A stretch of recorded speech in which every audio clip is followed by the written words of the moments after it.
তুমি কি পড়তে বসলেই 5 মিনিটের মধ্যে মোবাইল হাতে চলে আসে? এই অভ্যাসটি তোমার ফিউচার নষ্ট করে। একটু দেখি বলে মোবাইলটা হাতে নেওয়ার পর রিলস, ইউটিউব, টিকটক কোথা দিয়ে যে 2-3 ঘন্টা শেষ বুঝতেই পারো না। পড়া জিরো এবং হতাশা বৃদ্ধি। আসলে সত্যি কথা হচ্ছে, এই দোষটা পুরোপুরি তোমার নয়। তোমার ব্রেন ডোপামিনে অ্যাডিক্টেড হয়ে গেছে। এই সমস্যাটা যদি তোমার থেকে থাকে, তাহলে এই ভিডিওটা তোমার জন্য। শুরু থেকে শেষ পর্যন্ত দেখো, তোমার অভ্যাস বদল করা সম্ভব।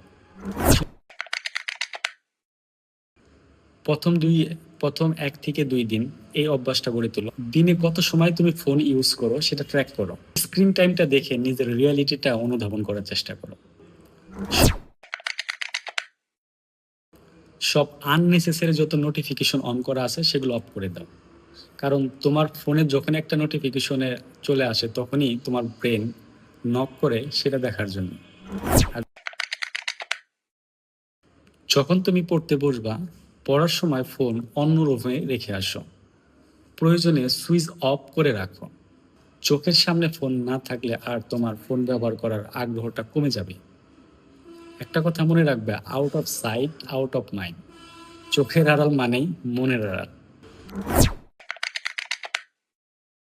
ফোন ধরার বদলে তুমি বই বা নোটবুক ধরার অভ্যাস তৈরি করো। কারণ মানুষ কখনো অভ্যাস পুরোপুরি বাদ দিতে পারে না, অভ্যাসকে রিপ্লেস করতে হয়। যেই সময়টা তুমি ফোন দেখে অভ্যস্ত ছিলে, সেই সময়টা বই ধরার অভ্যাস তৈরি করে ফেলো। কারণ হ্যাবিট রিপ্লেস না করলে চেঞ্জ হয় না। 6 থেকে 8 ঘন্টা কমপ্লিটলি সোশ্যাল মিডিয়া অফ, দেখবে ব্রেন আবার নর্মাল হয়ে যাবে।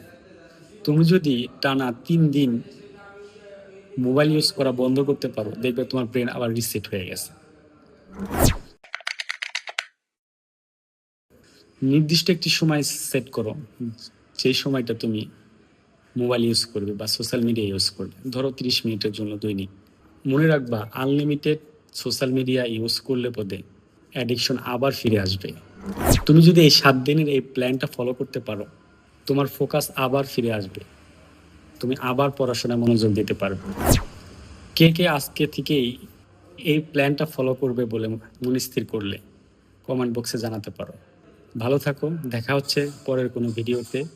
ভিডিওটি ভালো লাগলে শেয়ার করো, যাতে তোমার অন্য বন্ধু ভিডিওটি দেখে তার এই অলসতা কাটিয়ে উঠতে পারে।